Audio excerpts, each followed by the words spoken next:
యేసు ప్రభువు కొండ మీద కూర్చొని అనేక మాటలు ప్రకటించినట్టుగా మనం ధ్యానం చేశాము.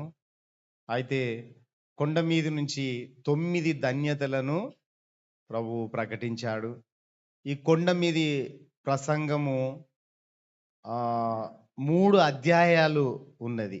కొండ మీది ప్రసంగము మత్తయి సువార్త 5, 6, 7 అధ్యాయాలు ఉంటది. ఆయన కూర్చున్నప్పుడు అక్కడికి జన సమూహాలు అనేకులు వచ్చారు. 5:1 చదవండి. 5:1 చదవండి. 5వ అధ్యాయం 1. ఆయన ఆ జన సమూహములను చూచి కొండ ఎక్కి కూర్చుండగా ఆయన శిష్యులు ఆయన యుద్ధకు వచ్చిరి. ఆయన శిష్యులు ఆయన దగ్గరికి వచ్చినప్పుడు అప్పుడు ఆయన నోరు తెరిచి ఇలాగూ బోధింపసాగాను. కొండ మీద కూర్చుంటే ఆయన శిష్యులు ఆయన దగ్గరికి వచ్చారు. తర్వాత జన సమూహాలు కూడా ఆయన దగ్గరికి వచ్చారు. మత్తయి సువార్త 5, 6, 7 అధ్యాయాలలో కొండ మీద ప్రసంగం చేశాడు. ఆ ప్రసంగంలో చాలా మనుషునికి కావలసిన అనేక విషయాలు, బలము, బలహీనతలు ఏమన్నా ఉంటే తీసివేసుకోవాలని, బలమిచ్చే మాటలు, బలహీనతలు ఏమైనా ఉంటే సరిచేసుకోవాలని ఆ కొండ మీద ప్రసంగంలో చెప్పాడు. అయితే మొన్న ఇదే కొండ మీద ప్రసంగము ధ్యానం చేస్తా ఉంటే ఒక మాట ప్రభు నన్ను చాలా ప్రేరేపించాడు. 7వ అధ్యాయం 6వ వచనం చదవండి. కొండ మీద ప్రసంగము మత్తయి సువార్త 7వ అధ్యాయము 6వ వచనంలో, పరిశుద్ధమైనది కుక్కలకు పెట్టకుడి. చూడండి, ఆయన కొండ మీద నుంచి ఏమంటాడంటే, పరిశుద్ధమైనది కుక్కలకు పెట్టకుడి, మీ ముత్యములను పందుల ఎదుట వేయకుడి. చాలా సీరియస్ గా అన్నట్టుగా, లేకుంటే బాధతో అన్నట్టుగా ప్రభు అంటాడు, పరిశుద్ధమైనది కుక్కలకు పెట్టకుడి. ఇంట్లో సాదుకునే కుక్కలు వేరు, ఊర్లో తిరిగే కుక్కలు వేరు కదా. సాదుకునే కుక్కలకు మంచి శ్రేష్టమైన ఫుడ్ అండి పెడతా ఉంటారు. కానీ ఊరు మీద వాడి తిరిగే కుక్కలకు ఎవరు పరిశుద్ధమైనది పెట్టరు కదా. పెడతారా? పరిశుద్ధమైనది పెడతారా? ఒకవేళ పరిశుద్ధమైనది పెట్టినా కూడా కుక్కలకు అర్థము కాదు. ఏదైనా మనము మంచిది వేస్తే కూడా అవి కుక్కలు ఏం చేస్తాయి? డీసెంట్గా తింటా ఉంటాయా? చాలా మంచి శ్రేష్టమైనది పెట్టారయ్యా, మేము చాలా క్రమంగా తింటాము, క్రమంగా మంచిగా శుభ్రంగా ఉంచుతాము అంటాయా? అయితే అంటాడు ఆయన, పరిశుద్ధమైనది కుక్కలకు పెట్టకండి. దాని అర్థం ఏంటంటే, ఈ యొక్క పరిశుద్ధమైన వాక్కులు, పరిశుద్ధమైన మాటలు కుక్కలాంటి జీవితం జీవించే వాళ్ళకు అర్థం కాదు. కుక్కలాంటి జీవితము, ఆ పేతురు పత్రికలో అంటాడు, కుక్క కక్కి తింటది, దానికి అర్థము కాదు. హల్లెలూయా. దేవుని మాటలు పరిశుద్ధమైన మాటలు కాబట్టి ఆయన అంటాడు, నేను పరిశుద్ధుడను కనుక మీరు కూడా పరిశుద్ధులై ఉండాలి. ఈ పరిశుద్ధమైన మాటలు కుక్కలకు పెడితే వాటికి అర్థము కాదు, అవి అర్థం చేసుకోలేవు, గ్రహించలేవు. కాబట్టి ఈ పరిశుద్ధమైన మాటలు ఎవరు అర్థం చేసుకోగలరంటే, ఇదిగో నా దేవుడు పరిశుద్ధుడు, నేను కూడా పరిశుద్ధంగా ఉండాలి అని నిర్ణయం తీసుకొని క్రమంగా బ్రతికే వాళ్లకు ఈ యొక్క మాటలు చాలా విలువైనవి. ప్రియమైన దేవుని బిడ్డలారా, చాలా విలువైన ఈ మాటలు, చాలా అద్భుతమైన మాటలు. ఇంత పరిశుద్ధమైన మాటలు, ఇంత విలువైన మాటలు, అద్భుతమైన మాటలు, ఒక మాట విడుదల చేస్తేనే అనేకులు బాగు చేసిన ఈ మాటలు. తర్వాత ఆ 107వ కీర్తన 20వ చరణములో అంటాడు, ఆయన వాక్కును పంపి వారిని బాగు చేశాడని, ఆయన వాక్కులోనే శక్తి ఉన్నది. ఇలాంటి వాక్కును కుక్కల ఎదుట వేస్తే ఏం లాభము లేదు. కాబట్టి మనం మార్చుకుందాం, అలాంటి బ్రతుకు నుంచి విడుదల పొందాం, అలాంటి ఆలోచన నుంచి విడుదల పొందాం. ఈ యొక్క మాటలు పరిశుద్ధమైనవి, కుక్కల ఎదుట వేయకండి అంటాడు. మీ ముత్యములు పందుల ఎదుట వేయకండి. ఒక ముత్యాల హారం తీసుకొని వెళ్ళి పంది మెడలో వేస్తే దానికి ఏమైనా విలువ వస్తుందా? దానికి ఏమైనా అర్థమవుతుందా? దానికి ఏమైనా తెలుస్తుందా? కాబట్టి ముత్యాలు, తర్వాత పరిశుద్ధమైన మాటలు, పరిశుద్ధమైన వాక్కులు ముత్యాలు లాంటివి. జుంటి తేనె కంటే మధురమైన ఆయన మాటలు, తేనె కంటే, జుంటి తేనె దారుల కంటే మధురమైన ఈ మాటలు చాలా విలువైనవి. వాటిని విలువగానే చూడాలి. హల్లెలూయా, హల్లెలూయా. 2 చేతులెత్తి ప్రభువుని స్తుతిద్దాం. హల్లెలూయా. కాబట్టి ఈ కొండ మీద ప్రసంగంలో చాలా విషయాలు చెప్తా ఉంటాడు. పరిశుద్ధమైనది కుక్కలకు పెట్టకుడి, మీ ముత్యములను పందుల ఎదుట వేయకుడి, వేస్తే ఏమైతుందో కూడా చెప్తున్నాడు. వేసిన ఎడల అవి ఒకవేళ వాటిని కాళ్ళతో త్రొక్కి, చూడండి, పరిశుద్ధమైనది కాళ్ళతో తొక్కే స్థితిలోనికి వస్తది అంటాడు. వేసిన ఎడల వాటిని కాళ్ళతో తొక్కి మీ మీద పడి మిమ్మల్ని చీల్చివేయును అని అంటున్నాడు. ఆ ఎలాంటి మనుషుల కొరకు చెప్తున్నాడు అంటే, సామెతల గ్రంథము 9వ అధ్యాయము 7వ వచనం చదవండి. సామెతల గ్రంథము 9వ అధ్యాయము 7వ వచనం. అపహాసకులకు బుద్ధి చెప్పువాడు తనకే నింద తెచ్చుకొనును. చూడండి, అపహాసకులకు బుద్ధి చెప్పేవాడు తనకే నింద తెచ్చుకొనును అంటున్నాడు. అపహాసకులు అర్థం కాదు, మంచి మాటలు చెప్తే ఓ దిగచ్చిండయ్యా ఈ నీతిమంతుడు, ఈ పరిశుద్ధుడు అన్నట్టుగా చూస్తారు. వాళ్ళు ఎలాంటి వాళ్ళంటే అపహాసకులు. ఆ యొక్క మాటల విలువ తెలియని వారు. దేవుని వాక్యము విలువ, మనుషుల మాటల విలువ, నీతి మాటల విలువ, పరిశుద్ధమైన మాటల విలువ తెలియని దగ్గర చెప్పితే, అర్థం చేసుకోనోళ్ళతో మాట్లాడితే మనకే నింద వస్తది అంటున్నాడు. అయితే ఈ సమయంలో మనకు ఒక హెచ్చరిక ఏంటంటే, ఈ యొక్క విలువైన మాటలను మనం ఎంతవరకు గ్రహిస్తున్నాం, ఎంతవరకు వింటున్నాం, ఎంతవరకు మనం వాటిని పాటిస్తున్నాం, ఎంతవరకు వాటిని అనుసరిస్తున్నాం. కాబట్టి అపహాసకులుగా మారిపోవద్దు. విని విని అపహాసకులుగా మారిపోవద్దు ప్రియమైన దేవుని బిడ్డలారా. విని విని దాని విలువను తెలుసుకోవాలి. విని విని దాని విలువ ఎంతో, అది ఎంత గొప్పదో, అది ఎంత శక్తివంతమైనదో, దేవుని మాటలు ఎంత విలువైనయో, ఎంత పరిశుద్ధమైనయో, ఎంత ముత్యాల్లాంటియో, ఎంత అద్భుతమైన మాటలో, వాటిని అర్థం చేసుకుంటే మనం విలువగా బ్రతుకుతాం. మన మాటలు విలువగా ఉంటాయి, మన జీవితం విలువగా ఉంటది ప్రియమైన దేవుని బిడ్డలారా. చూడండి, ఆ సామెతలలో సొలొమోను భక్తుడు రాస్తున్నాడు ఆ 7వ వచనంలో, అపహాసకులకు బుద్ధి చెప్పువాడు తనకే నింద తెచ్చు. ఎవరకు బుద్ధి చెబితే? అపహాసకులకు, హేళనకారులకు, తిరుగుబాటు చేసే వాళ్లకు బుద్ధి చెప్పే వాని మీదికే నింద వస్తది. కాబట్టి దీని అర్థం ఏంటంటే, పరిశుద్ధమైనది కుక్కల ఎదుట వెయ్యద్దు, ముత్యాలు పందుల ఎదుట వెయ్యద్దు. హల్లెలూయా. మీరు గ్రహిస్తున్నారు అనుకుంటాను నేను. ఏమనంటే, ఇంత విలువైన మాటలు మన ఎదుట పెట్టాడు ఇవి దేవుడు. హల్లెలూయా. ఇంత పరిశుద్ధమైన మాటలు, ఇంత ముత్యాల్లాంటి మాటలు, ఇంత అద్భుతమైన మాటలు మన ఎదుట పెట్టాడు అనంటే, మనము క్రమముగా ఈ మాటలను మనము వాడుకోవాలి. క్రమంగా వాటికి ఆ విలువ తీసుకొని వచ్చే వాళ్ళముగా మనం ఉండాలి. ఆ మాటలను నిందాస్పదముగా చేయకూడదు. ఆ విన్న మాటలకు వ్యతిరేకంగా మనం నడవకూడదు. విన్న మాటలకు వ్యతిరేకమైన ఆలోచనలు మనకు రాకూడదు. ఇవి ముత్యాలు లాంటివి, ఇవి పరిశుద్ధమైన మాటలు, ఇవి అద్భుతమైన మాటలు. ఆయన మాటలలో జీవమున్నది, అది మరణము నుంచి విడుదల కలగజేస్తుంది. ఆయన మాటలలో వెలుగున్నది, ఆ యొక్క వెలుగు మనల్ని వెలిగిస్తుంది ప్రియమైన దేవుని బిడ్డలారా. ఈ మాటలలో అవి ఉప్పు లాంటివి, మనల్ని తీపిగా మారుస్తాయి. అవి అర్థం చేసుకుంటే, అవి మనం అన్వయించుకుంటే, అవి మనం అనుసరిస్తే, వాటిని మనం పాటిస్తే మనము కూడా విలువగా తయారైతాం. కాబట్టి అపహాసకులకు ఈ యొక్క ముత్యాలు అర్థం కాదు, అపహాసకులకు పరిశుద్ధత అర్థం కాదు, అపహాసకులకు దేవుని సన్నిధి అంటే అర్థం కాదు, అపహాసకులకు దేవుడంటే అర్థం కాదు, దేవుని వాక్యపు విలువ అర్థం కాదు. అయితే అర్థం చేసుకున్న వాళ్ళకు మాత్రం చాలా విలువైన మాటలు ఇవి, ముత్యాలు లాంటివి, పరిశుద్ధమైన మాటలు. అందుకొరకే అంటాడు, పరిశుద్ధమైనది కుక్కల ఎదుట వేయకండి, ముత్యాలు పందుల ఎదుట వేయద్దు. వేస్తే ఏమైతాయి? మిమ్మల్ని చీల్చి అవి తొక్కుతాయి అని దేవుని వాక్యం సెలవిస్తున్నది. ఇంకేమంటాడు? భక్తిహీనులను గద్దించు వానికి అవమానమే కలుగును. చూడండి, భక్తిహీనులను గద్దిస్తే ఏమైతే చెప్పండి? భక్తిహీనుణ్ణి, ప్రియమైన దేవుని బిడ్డలారా, అవమానం అంటే ఇండైరెక్ట్గా అవమానపరుస్తూ అంటారు. ఇండైరెక్ట్గా, డైరెక్ట్గా కావచ్చు, ఇండైరెక్ట్గా కావచ్చు. చూడండి, భక్తిహీనులకు గద్దింపు గిట్టదు.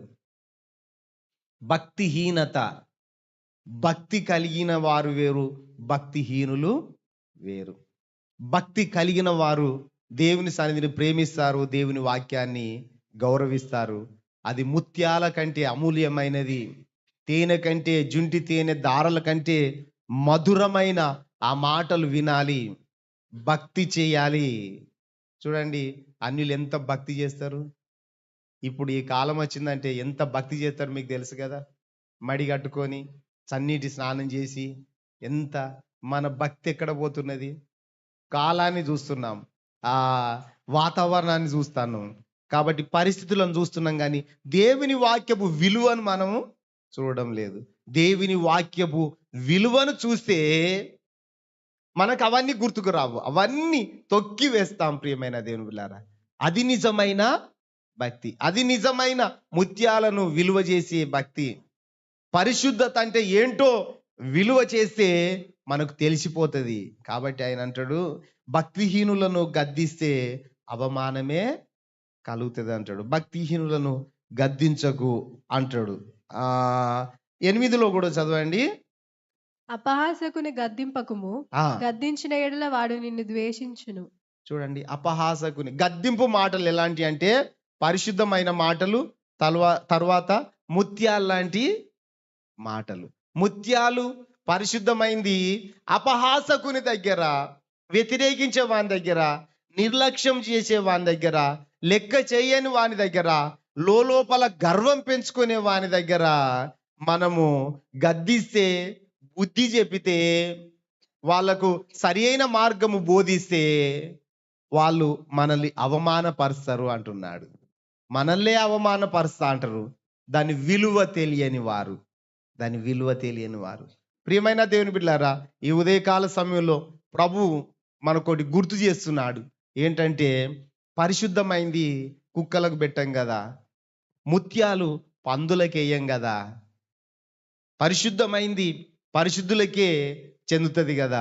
ముత్యాలు దాని విలువ తెలిసిన వాళ్ళకే అర్థమవుతుంది కదా. కాబట్టి జాగ్రత్త అంటున్నాడు. ప్రియమైన దేవుని బిడ్డలారా, శాస్త్రులు పరిసయ్యులు కూడా విని విని విని విని విమర్శలకు పోయి భక్తిని కోల్పోయి, విని విని ఆ దేవుని మాటలు విని విని భక్తిహీనులయ్యారు. ఎందుకనంటే దాని మాటలను గ్రహించలేకపోయారు, ఆ మాటల యొక్క విలువను అర్థం చేసుకోలేకపోయారు, ఆ మాటలలో ఎంత శక్తి ఉన్నదో అది అర్థం చేసుకోలేకపోయారు. హల్లెలూయా. ఈ మాటలను అర్థం చేసుకుంటే ఆ శక్తే వేరు, ఆ బలమే వేరు, ఆ విలువే వేరు, ఆ అర్థమే వేరు. ప్రియమైన దేవుని బిడ్డలారా, ఎంతకైనా తెగిస్తాము దేవుని మాటలు అర్థమైతే, ఎక్కడి వరకైనా వెళుతాము. మనం ఏదైనా ఆ మాటల కొరకు చేయడానికి ఇష్టపడతాము. ఆ మాటలకు లోబడి, ఆ మాటల యొక్క విలువ తెలిస్తే సమస్తము. ప్రభు ఈ లోకంలో ఉన్నప్పుడు అన్నాడు, ఒకడు పొలం చూశాడు, అందులో విలువైన ధనం ఉన్నది, తనకున్నదంతా అమ్మి ఆ పొలం కొన్నాడు, గ్రహించాడు, ఆ పొలం యొక్క విలువేందో తెలుసుకున్నాడు. ఆ పొలం విలువ తెలియని వానికి అర్థం కాలే అంటున్నాడు. ఈ యొక్క మాటల విలువ తెలిస్తే మనము ఎంతో పైకి ఎదుగుతాం. ప్రియమైన దేవుని బిడ్డలారా, హల్లెలూయా. 8లో అంటాడు, అపహాసకుని గద్దింపకుము, గద్దించిన ఎడల వాడు నిన్ను ద్వేషిస్తారు. లోపల ద్వేషిస్తారు. అపహాసకుడు, వ్యతిరేకి, దేవుని యొక్క మాటలు అర్థం చేసుకొని వాడు. కాబట్టి కిందనే అంటాడు, ఏమంటాడు? జ్ఞానము గలవానిని గద్దింపగా వాడు నిన్ను ప్రేమించును. స్తోత్రం చెల్లిదా. హల్లెలూయా. జ్ఞానం గల్లోలను గద్దిస్తే ఏం చేస్తారండి? ప్రేమిస్తారు. జ్ఞానం గల్లోలకు చెప్పితే అర్థమవుతుంది. జ్ఞానం లేనోనికి ఎన్ని చెప్పినా కూడా అర్థం కాదు. జ్ఞానం గలవాన్ని గద్దిస్తే వాడు ప్రేమిస్తాడు, లోబడతాడు. అయ్యగారు 9కి రమ్మంటే 8కి రమ్మంటే 7 గంటలకి వేస్తాడు జ్ఞానం గల్లోడు. అపహాసకుడు దీని విలువ తెలియని వారు, దేవుని వాక్యం విలువ తెలియని వారు, దేవుని సన్నిధిని విలువ తెలియని వారు, అపహాసకుడు, జ్ఞానం లేని వాడికి, విలువ తెలియని వాడికి నువ్వెంత గద్దిస్తే అంత తిరుగుబాటు స్టార్ట్ అవుతుంది, అంత వ్యతిరేకతే స్టార్ట్ అవుతుంది. కాబట్టి అపహాసకులు ఎవరో, లోబడే వారెవరో, జ్ఞానవంతులు ఎవరో, అజ్ఞానులు ఎవరో అర్థమైపోతుంది వాటికి నేను చూస్తేనే. కాబట్టి ప్రియమైన దేవుని బిడ్డలారా, జ్ఞానము కలిగి బ్రతుకుతాం. నంబర్ 1. నంబర్ 2, ఇది పరిశుద్ధమైనది. బైబిల్ మీద ఏమన్నా రాసి ఉంటుంది? హలో చెప్పండి అండి. ఇంత పరిశుద్ధమైనది ఇస్తే మనం విలువ లేకుండా చేయద్దు. దేవుడు నిన్ను నన్ను ప్రేమించి ఆయన పరిశుద్ధమైనది, విలువైనది ఇచ్చాడు. ఇలాంటి విలువైనది ఎవ్వడికి దొరకలేదు, నీకు నాకు దొరికింది. హల్లెలూయా. ప్రతిరోజు లక్షలు కోట్ల బైబిల్, పరిశుద్ధమైన గ్రంథం అమ్ముడుపోతుంది. ఈ ప్రపంచంలోనే గిన్నిస్ రికార్డుకు 3 సార్ల గిన్నిస్ రికార్డుకి ఎక్కింది ఈ బైబిల్. ఇలాంటి విలువైన మాటలు అజ్ఞానులకు అర్థం కాదు. ఎవరికి అర్థమవుతుంది మరి? జ్ఞానులకు అర్థమవుతుంది. అయితే దేవుడు కూడా అంటాడు, అజ్ఞానుణ్ణి గద్దించకు, లోపల వాడు పగ పెంచుకుంటాడు. అజ్ఞానుణ్ణి గద్దిస్తే లోపల వానికి తిరుగుబాటు వస్తుంది. అదే జ్ఞానము గల్లవాన్ని గద్దించు, అతడు నిన్ను ప్రేమిస్తాడు అంటున్నాడు. హల్లెలూయా. దేవుని స్తుతిద్దాం 2 చేతులెత్తి. హల్లెలూయా. జ్ఞానము గలవానిని గద్దింపగా వాడు నిన్ను ప్రేమించును. గద్దింపు ఎవరు స్వీకరిస్తారంటే జ్ఞానము గలవారు. నన్ను గద్దిస్తారా, నన్ను ఇట్లా అంటారా, అట్లా అంటారు అజ్ఞాని.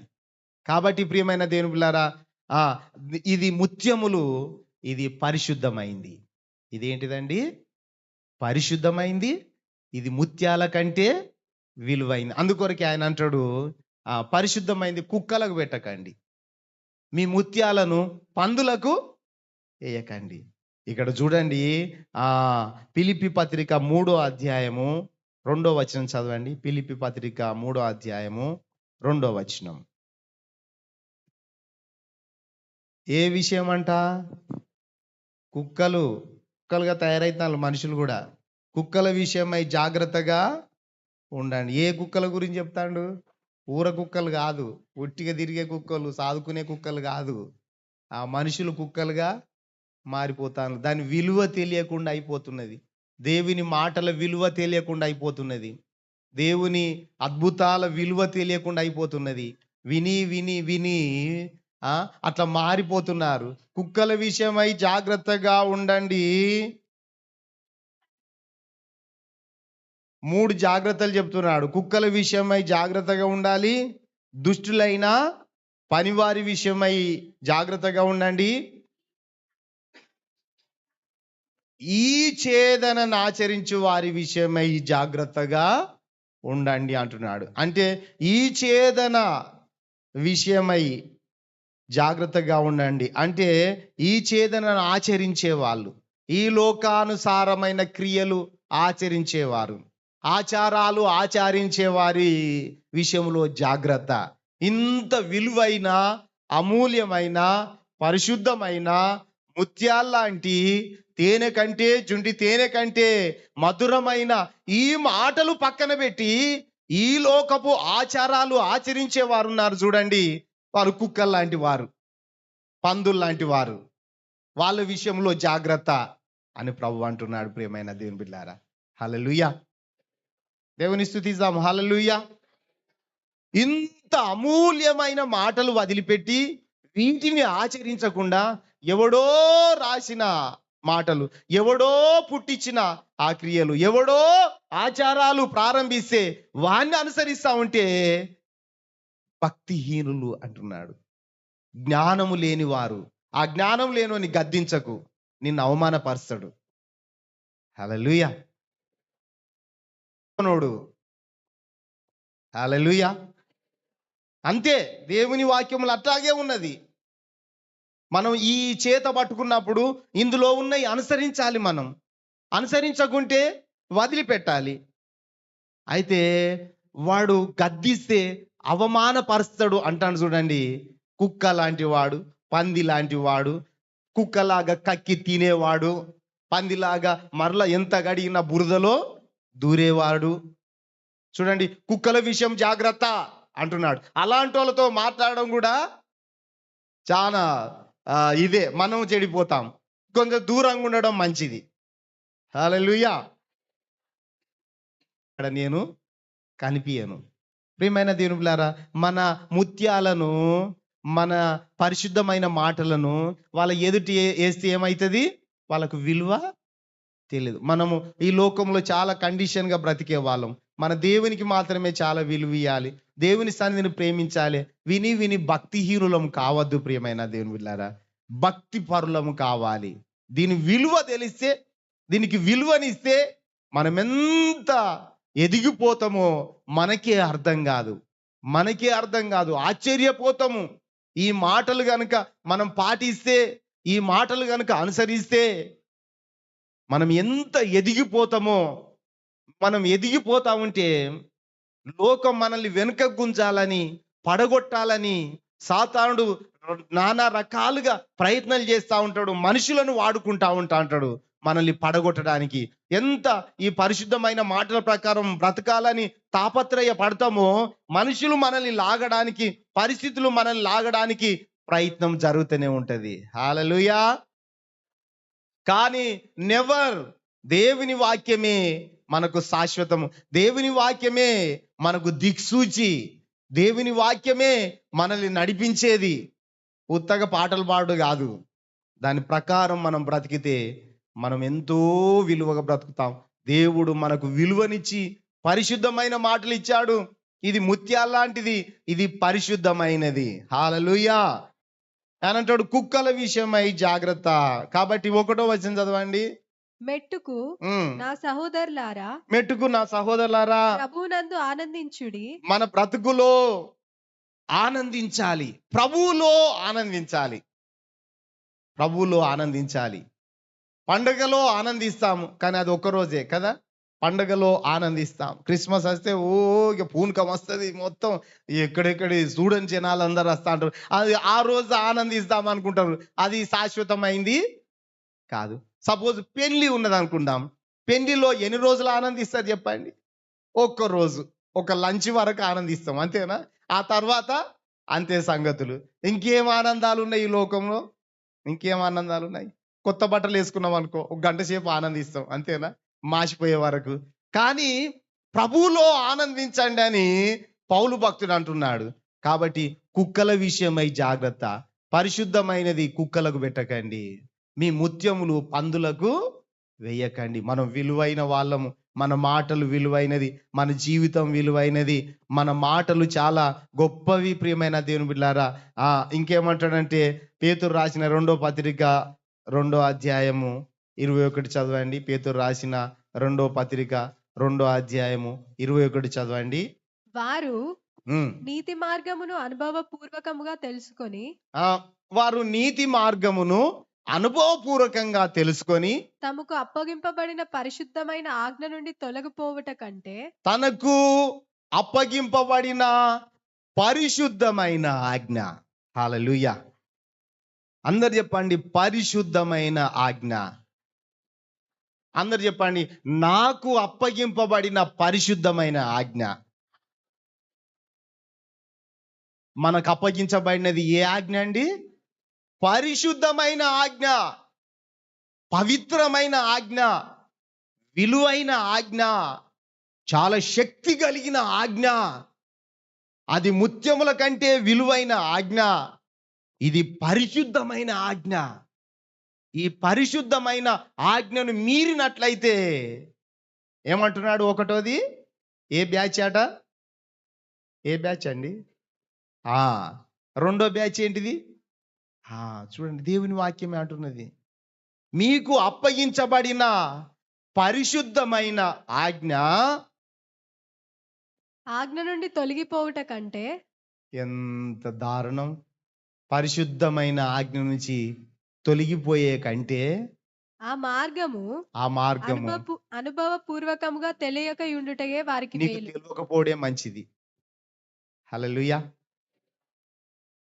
ఈ పరిశుద్ధమైన ఆజ్ఞను తెలుసుకొని తప్పు చేస్తున్నావు చూడు, తెలుసుకొని పాటిస్తలేవు చూడు, తెలుసుకొని ఈ పరిశుద్ధమైన ఆజ్ఞను తెలుసుకొని పాటిస్తలేవు చూడు, అది తెలుసుకోకపోవడే నీకు మంచిది, మేలు.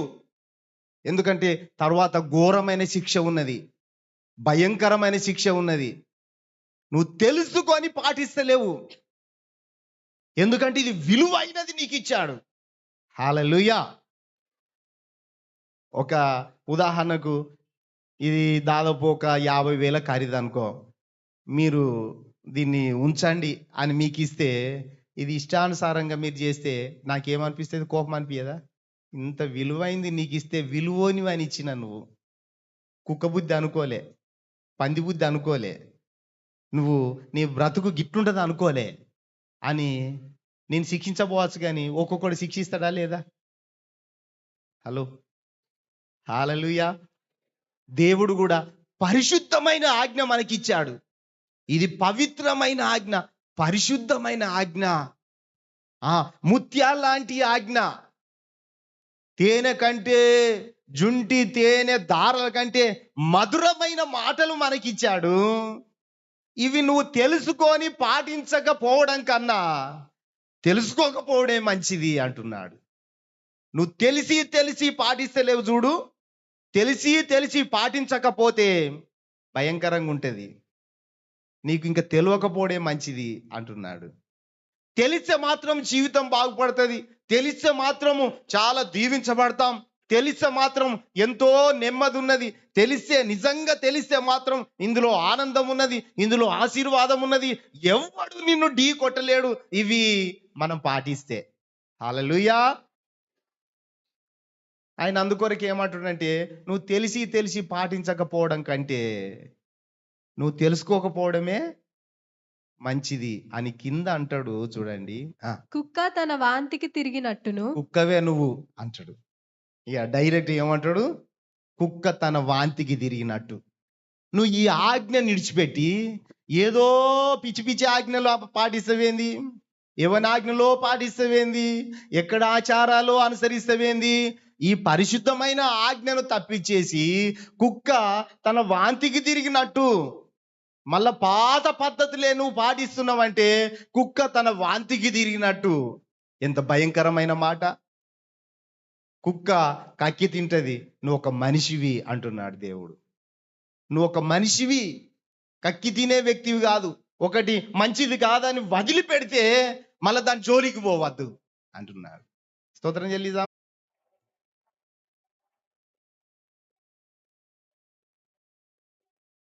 హల్లెలూయా. దేవుని స్తుతిద్దాం 2 చేతులెత్తి. హల్లెలూయా. మన ఆనందము కోరే దేవుడు, మన ఆశలు తీర్చే దేవుడు. 2 చేతులెత్తి ప్రభుని స్తుతిద్దామా. హల్లెలూయా. ఒక ఆశ్చర్యమైన సంగతి పేతురు భక్తుడు రాస్తున్నాడు. యేసు ప్రభు శిష్యుడినే, వారు నీతి మార్గమును అనుభవపూర్వకంగా తెలుసుకొని తమకు అప్పగింపబడిన పరిశుద్ధమైన ఆజ్ఞ నుండి తొలగిపోవుట కంటే తొలగేటప్పుడే అనుకోవాలి. ఏమని? పరిశుద్ధమైన ఆజ్ఞ, దేవుని ఆజ్ఞ, ముత్యాలాంటి మాటలు, పరిశుద్ధమైన మాటలు, ఈ మాటల నుంచి నేను తొలగిపోవద్దని అనుకోవాలి.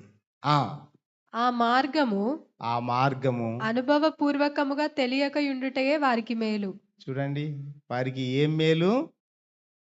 తెలుసుకొని చేసిన వాళ్ళకు 2 శిక్షలు, తెలియనోళ్లకు సింగిల్ శిక్ష. అందుకొరకే అంటాడు, నువ్వు తెలుసుకొని ఇంకా అన్నలే బతికే బదులు తెలియకపోవడమే నీకు సింగిల్ శిక్ష వస్తుంది, తెలిసి చేస్తే డబల్ శిక్ష. అందుకొరకే ఆయన అంటాడు, నువ్వు అనుభవపూర్వకంగా తెలుసుకోకపోవడమే మంచిది, తెలుసుకొని ఈ పనులు చేసుడు కుక్క బుద్ధి, పంది బుద్ధి అని అంటున్నాడు. ప్రియమైన వాళ్ళారా, కుక్క తన వాంతికి తిరిగినట్టు 22లో కడగబడిన పంది బురదలో దొర్లునట్టు. ఏ పంది అట? బురదల పంది కాదు, కడగబడిన పంది. ఎంత గడిగినా ఆ గుణం మారకపోతే నువ్వు తెలుసుకోకపోవడమే మంచిది, మేలు అంటున్నాడు. ఇంకేమంటాడు? కడగబడిన పంది బురదలో దొర్లుటకు మళ్ళినట్టును. బురదలో దొర్లుటకు మళ్ళినట్టు అను నిజమైన సామెత చొప్పున వీరికి సంభవించెను. ఆను నిజమైన సామెత వీళ్ళకు మాత్రము సంభవించుడు ఖాయము అంటున్నాడు. వీళ్ళకు సంభవిస్తుంది తెలిసి తెలిసి తెలిసి తెలిసి. అందుకొరకే ఆయన యేసు ప్రభు కొండ మీద ప్రసంగంలో ఏమంటాడు? పరిశుద్ధమైనది కుక్కలకు పెట్టకండి, మీ ముత్యములను పందుల ఎదుట వేయకండి. దాని విలువ ఏం తెలిసినట్టు? ఆ వాక్యములు చెప్తా ఉంటే, గద్దిస్తా ఉంటే, బుద్ధి చెప్తా ఉంటే, హెచ్చరిస్తా ఉంటే, ఇది కాదు ఇట్లా అని చెబుతా ఉంటే, అట్లనే చేస్తా ఉంటే వాడు ఒక అజ్ఞాని. కుక్క తన వాంతికి తిరిగినట్టుగా, పంది మరలా కడగబడిన పంది బురదలో దొరిలినట్టుగా ఉంటది. జాగ్రత్త అని మనకు జాగ్రత్త చేస్తున్నాడు. అలాంటి బలహీనతలు మనలో ఏమని ఉంటే తీసివేసుకుందాం. ఇకనైనా ఇది చాలా విలువైనది, ముత్యాల లాంటిది, పరిశుద్ధమైనది, తేనె కంటే జుంటి తేనె కంటే మధురమైన మాటలు ఇవి, బండను బద్దలు చేయు సుత్తె వంటిది ఆయన వాక్యము. ఈ వాక్యము అద్దము లాంటిది. హల్లెలూయా. ప్రతిరోజు చూసుకొని మన బ్రతుకును, మన ముఖాన్ని సరి చేసుకున్నట్టుగా ఇది అద్దము లాంటిది. ఈ మాటలు వింటూ అద్దము చూపిస్తా ఉంటే కూడా గర్వముతో అద్దం చూపించి నీ యొక్క నొసల మీద ఏమో ఉన్నదంటే ఏం లేదు పో అని పోతే బయటికి పోయినాక సిగ్గుపోతుంది. అవునా కదా? హల్లెలూయా.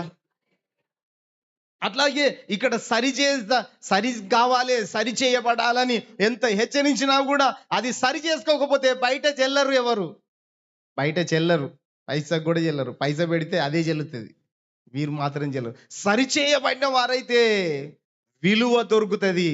ఈ ముత్యాలు హారాలుగా మారుతాయి. ఈ పరిశుద్ధమైనది మన జీవితానికి అన్వయించబడితే ఎంత విలువ ఉంటుందో స్తోత్రం చెల్లిద్దాం. హల్లెలూయా, హల్లెలూయా. అపోస్తల కార్యములు 13వ అధ్యాయము, అపోస్తల కార్యములు 13వ అధ్యాయము 45 చదవండి. అపోస్తల కార్యములు 13వ అధ్యాయం 44 కూడా చదవండి. 44 నుండి. మరుసటి విశ్రాంతి దినమున దాదాపుగా ఆ పట్టణమంతయు దేవుని వాక్యం వినుటకు కూడి వచ్చెను. పట్టణమంతా దేవుని వాక్యాన్ని వినడానికి కూడి వచ్చారు. యూదులు జన సమూహములను చూచి మత్సరముతో నిండుకొని దూషించుచు పౌలు చెప్పిన వాటికి అడ్డము చెప్పిరి. పౌలు చెప్పిన వాటికి అడ్డము చెప్పిరి. అందరు చెప్పండి, పౌలు చెప్పిన వాటికి అడ్డము చెప్పారు. ఆ మీదనే ఉంటది. వాళ్ళకి ఏమున్నదట? మత్సరము ఉన్నది. మత్సరము, అసూయ, ద్వేషము, గర్వము. మాకంటే గొప్ప వాళ్ళ, మేమే పాటిస్తున్నాం, మేము చాలా పవిత్రులం అన్నట్టుగా ఈ యొక్క మాటల విలువ తెలియకుండా వాళ్ళు విని విని విని విని కాదు ఇది పాటిస్తేనే మనం దేవుణ్ణి అనుసరించినట్టు అని మత్సరముతో నిండుకున్నారు. మత్సరంతో నిండుకొని పౌలు చెప్పిన మాటలకు అడ్డం చెప్పారు. అడ్డం చెప్పేటోడు ఎవడు? అడ్డమైనోడు. అడ్డం చెప్పేవారు, వ్యతిరేకించేవారు, వినని వారెవరంటే అడ్డం చెప్పేవారు ఎలాంటి వాళ్ళంటే భక్తిహీనులు, విని విని పాటించనోడు. వింటా ఉన్నారు, అక్కడ ధర్మశాస్త్రమును వింటున్నారు, దేవుని వాక్యమును వింటున్నారు, కానీ పౌలు చెప్పిన మాటలకు మాత్రం వాళ్ళు అడ్డం చెప్తున్నారు. ప్రియమైన దేవుని బిడ్డలారా, దేవుని పరిశుద్ధమైన మాటలను మనం గుర్తించాలి. దేవుని అమూల్యమైన ముత్యాల లాంటి మాటలను మనం గుర్తిస్తే మనకు విలువ వస్తుంది. ఏ టైంకు ఏ రీతిగా మనం అనుసరించాలి, ఎట్లా మనం ముందుకు అడిగేయాలి అనేది జ్ఞానంతో బ్రతకవలసి ఉన్నది మనము. అందుకొరకే పౌలు చెప్పిన మాటలకు వారు అడ్డము చెప్పిరి. అప్పుడు పౌలును బర్నబాయు ధైర్యంతో ఇట్లా అన్నారు. దేవుని వాక్యము మొదట మీకు చెప్పడము ఆవశ్యకమే అయినను మీరు దానిని త్రోసివేసి మిమ్మును మీరే నిత్య జీవమునకు అపాత్రులుగా ఎంచుకొనుచున్నారు. దేవుని వాక్యాన్ని త్రోసివేస్తున్నారు. మీరు నిత్య రాజ్యానికి అపాత్రులుగా చేసుకుంటున్నారు. ఈ పరిశుద్ధమైన మాటలు, ఈ అమూల్యమైన మాటలు, ఈ ముత్యాల లాంటి మాటలను మీరు త్రోసివేస్తున్నారు. వాటిని అనుసరించకుండా మీరు దేవుని రాజ్యానికి అపాత్రులుగా చేసుకుంటున్నారు. పాత్రులుగా కావడం లేదు. ఇంత తెలిసి తెలిసి, ఈ మాటలు తెలిసి తెలిసి కూడా ఆ మాటలను అనుసరించకపోతే మీరు దేవుని రాజ్యానికి అపాత్రులు, పాత్రులు కారు, యోగ్యులు కారు. హలో, అర్థమవుతుందండి? దేవుని స్తుతిద్దాం. హల్లెలూయా, హల్లెలూయా. మిమ్మల్ని మీరు అపాత్రులుగా చేసుకుంటున్నారు.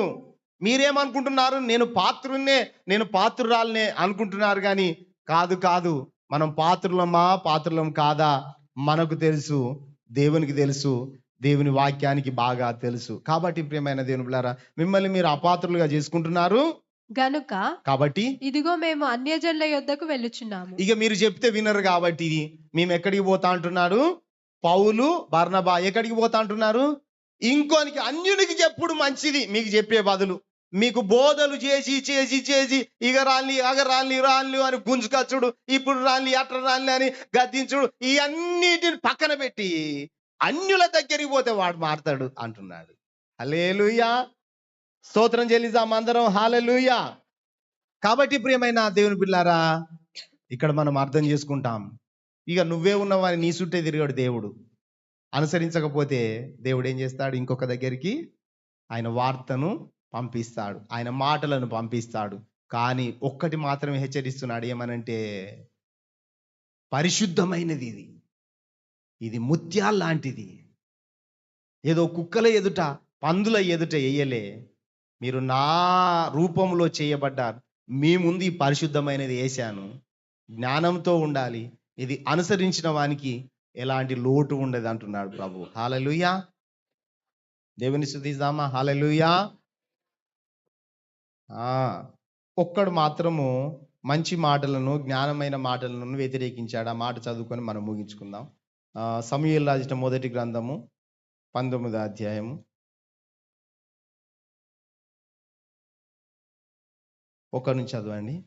అంతటా సౌలు, మీరు దావీదును చంపవలసినదని తన కుమారుడైన యోనాతానుతోను తన సేవకులందరితోనూ చెప్పగా. చూడండి, సౌలు ఏమంటున్నాడు? ఎవరిని చంపమంటాడు? ఎందుకు చంపమంటాడు? గొలియాతును చంపినందుక? చూడండి, దావీదు ముందుకెళ్తా ఉంటే ఈ సౌలు అనేవాడు ఎంత మూర్ఖుడు అంటే దావీదును చంపండి అని అంటున్నాడు. ఎవరితో చెప్తున్నాడు అంటే తన కొడుకు యోనాతానుతో చెప్తున్నాడు, మిగతా వాళ్ళతో చెప్తున్నాడు. అయితే సౌలు కుమారుడైన యోనాతాను దావీదు యందు బహు ఇష్టము గలవాడయ్యుండి, దావీదు మీద బహు ఇష్టము గలవాడు. చూడండి, ఎంత తండ్రి ఎంత మూర్ఖుడు, కుమారుడు ఎంత జ్ఞానవంతుడు. హల్లెలూయా. ఆయన ఎందుకు చంపాలయ్యా? ఆయన ఏం తప్పు చేసిండయ్యా? ఎందుకు చంపాలయ్యా అంటున్నాడు. దావీదుతో ఇట్లా అంటున్నాడు, నా తండ్రి అయిన సౌలు నిన్ను చంపవలన ప్రయత్నము మీదనున్నాడు. కాబట్టి నీవు ఉదయమున జాగ్రత్త పడి రహస్యమైన స్థలమందు దాగియుండుము. చూడండి, దావీదుతో ఏమంటున్నాడంటే యోనాతాను, నువ్వు దాక్కో, నా తండ్రి నిన్ను చంపాలనుకుంటున్నాడు అని. సౌలు మాత్రం దావీదును చంపాలనుకుంటున్నాడు. అయితే ఒకసారి యోనాతాను తండ్రిని గద్దిస్తాడు, ఆయన ఎందుకు చంపాలి అని. అప్పుడు ఈట తీసుకొని ఈ యోనాతాను కూడా పొడవడానికి ప్రయత్నం చేస్తాడు. ఎంత మూర్ఖుడు! అందుకొరకే మూర్ఖుని గద్దించద్దు అంటున్నాడు. ఎవరిని గద్దించద్దు? మూర్ఖుని గద్దిస్తే అవమానము కలుగుతుంది. ఇక మూర్ఖులను గద్దించాలని అనుకోవడం లేదు. కానీ ప్రియమైన దేవుని బిడ్డలారా, పరిశుద్ధులము, పరిశుద్ధమైన మాటలు వింటాము, పరిశుద్ధంగా బ్రతుకుతాము అనే వాళ్ళకు గద్దిస్తే వాళ్ళు ప్రేమిస్తారు. హల్లెలూయా. ఎవరిని గద్దిస్తే ప్రేమిస్తారు? జ్ఞానవంతులను గద్దిస్తే ఏం చేస్తారు? ప్రేమిస్తారు. ఒకవేళ మూర్ఖులను, అజ్ఞానుని, ఇంకా లోకానుసారంగా బ్రతికేటోని గద్దిస్తే వాడు ద్వేషిస్తాడు, వాడు అవమానపరుస్తాడు. కాబట్టి ప్రియమైన దేవుని బిడ్డలారా, మనం గద్దింపుకు లోబడితే, ఈ అమూల్యమైన మాటలు మనం అన్వయించుకుంటే కుక్క లాంటి జీవితాన్ని, పంది లాంటి జీవితాన్ని, పాపంలో పొర్లాడుతున్న మన బ్రతుకులను, శాపంలో కొట్టుమిట్టాడుతున్న మన బ్రతుకులను, నెమ్మది లేక బ్రతుకుతున్న మన బ్రతుకులను ఒక దారి దొరికేటట్టు చేశాడు ఆయన. చేశాడా లేదా? హల్లెలూయా. మనిషి గుణం ఏంటంటే ఉన్నప్పుడు ఒకలాగా, లేనప్పుడు ఒకలాగా, ఊసరవెల్లిలాగా మారిపోతాడు. ఉన్నప్పుడు లేనప్పుడు వెంపర్లాడతాడు, ఉరుకుతాడు, పరిగెత్తాలనుకుంటాడు, ఏమేమో చేయాలనుకుంటాడు. అన్ని ఉన్నాక సుఖం వచ్చినాక ముఖం కూడా కడగరట. సుఖం వచ్చినాక ముఖం కడగ తీరదు అన్నట్టు ఇప్పుడు సుఖం ఉంది కదా, ఇక లోబడడం అవసరం లేదు అనుకుంటున్నారేమో. ఈ మార్గము తెలిసి వాటి ప్రకారం చేయకపోతే, దాని ప్రకారం చేయకపోతే, అసలు తెలుసుకోకపోవడమే మంచిది అని దేవుని ఆజ్ఞ సెలవిస్తున్నది. ప్రియమైన దేవుని పిల్లారా, తెలిసిన మనము వాక్య ప్రకారం బ్రతుకుతాము. హల్లెలూయా. దేవుని మాటలకు అడ్డం చెప్పితే వాళ్ళనే పట్టుకొని వాళ్ళతోటే ఉండలే పౌలు, బర్నబా. ఏం చేశారు వాళ్ళు? అన్యుల దగ్గరికి పోదాం, అన్యులు వింటారు, మీకంటే అన్యులు వింటారు, విని మీరు చెడిపోతున్నారు, వినక వాళ్ళు చెడిపోయే వారిని వింటే వాళ్ళు బాగుపడతారు అని పౌలు, బర్నబా అనుకున్నారు. వాళ్ళిద్దరూ అన్న మాటలకు కొంతమంది అన్యులు అక్కడ ఉన్నారు. వాళ్ళు అన్నారు, అయ్యా విననోని పట్టుకొని ఎందుకయ్యా టైం వేస్ట్ చేస్తారు? మా దగ్గరికి రండి, మా పట్టణానికి రండి, మా దగ్గర సువార్త చెప్పండి, మా దగ్గర యేసయ్య సువార్తను ప్రకటించండి, మేము రక్షణ పొందాలన్నదయ్యా, ఈ దేవుడు దొరకక మేము ప్రయాస పడుతున్నామయ్యా అన్నప్పుడు పౌలు, బర్నబా ఆ అన్యుల దగ్గరికి వెళ్ళినప్పుడు అనేకులు దేవునిలోనికి వచ్చారు. ప్రియమైన దేవుని బిడ్డలారా, హల్లెలూయా. నిజంగా పండుకున్నోని లేపవచ్చు, నటన చేస్తూ పండుకున్నటోని లేపలేము. మనం లేపగలుగుతామా? నిజంగా పండుకున్నోని లేపవచ్చు. నిజంగా పండుకుంటే టక్కున ఇట్లా అనగానే లేస్తారు. నటన చేసేటోడు ఇట్లా ఊపినా, కత్తితోడు పొడిచినా. ప్రియమైన దేవుని బిడ్డలారా, నటనతో మన దేవుణ్ణి అనుసరిస్తున్నామా? నిజంగానే ప్రభువును అనుసరిస్తున్నామా? ఒక్కసారి మన బ్రతుకు మనకు తెలుసు, మన ఆలోచనలు మనకు తెలుసు, మన జీవితం మనకు తెలుసు, మన నడువడి కూడా మనకు తెలుసు, మన ప్రవర్తన ఇంకా మనకు బాగా తెలుసు. కాబట్టి మనము చాలా జాగ్రత్తగా బ్రతుకుదాం. గద్దించినప్పుడు వెంటనే ఏం కావాలి? మరలాలి, లోబడాలి, ప్రేమించాలి. గద్దించేవాడే మంచి మార్గం చూపిస్తాడు. ప్రేమించేవాడు, నటన చేసేవాడు, నీ స్నేహితుడు నీ మేలు కోరి నీ ఒళ్ళంత గాయాలు చేయును అని ఉంటుంది సామెతలలో. హల్లెలూయా. నిన్ను ప్రేమించి నువ్వు బాగుపడాలని గాయము చేస్తారు, కానీ పగవాడు లెక్కలేని ముద్దులు పెడతాడట. పగవాడు ఏం చేస్తాడు? పగవాడు బహురూపులోడు కాబట్టి పగవాడు నానా మాటలని అని బుదిగరిచ్చి ఇట్ట చెయ్యాలంటే వాళ్ళ మాటలకు పడిపోతారు. కాదు, గద్దించినోడే సరి అయిన మార్గం చూపిస్తాడు. గద్దించినోడే మంచిగా బ్రతకాలంటాడు. అవునంటారా కాదంటారా? హలో, హల్లెలూయా. దేవుని వాక్యం అట్లే ఉంటున్నది. నువ్వు గద్దిస్తే నిజమైన వాడు, జ్ఞానవంతుడు నిన్ను ప్రేమిస్తాడు, ఆ వాక్య ప్రకారం నడుస్తాడు. లేకపోతే జ్ఞానం లేనివాడు, మూర్ఖుడు నీ మాటను వినడు అంటున్నాడు. ప్రియమైన దేవుని బిడ్డలారా, మన వాక్య ధ్యానం ఏంటంటే, కొండ మీద యేసు ప్రభు చేసిన ప్రసంగం ఏంటంటే, పరిశుద్ధమైనది కుక్కలకు పెట్టకండి, మీ ముత్యములను పందుల ఎదుట వేయకండి, వేసినట్లయితే ఆ విలువ ఉండది అంటున్నాడు. మనం విలువైన వారము, మన ఎదుట పరిశుద్ధమైన గ్రంథం ఉంచాడు. పరిశుద్ధంగా బ్రతుకుదాం, దీని విలువను గ్రహిస్తాము. హల్లెలూయా. దేవుని స్తుతిద్దాం. రెండు చేతులెత్తి రండి, సమయంలో అందరము.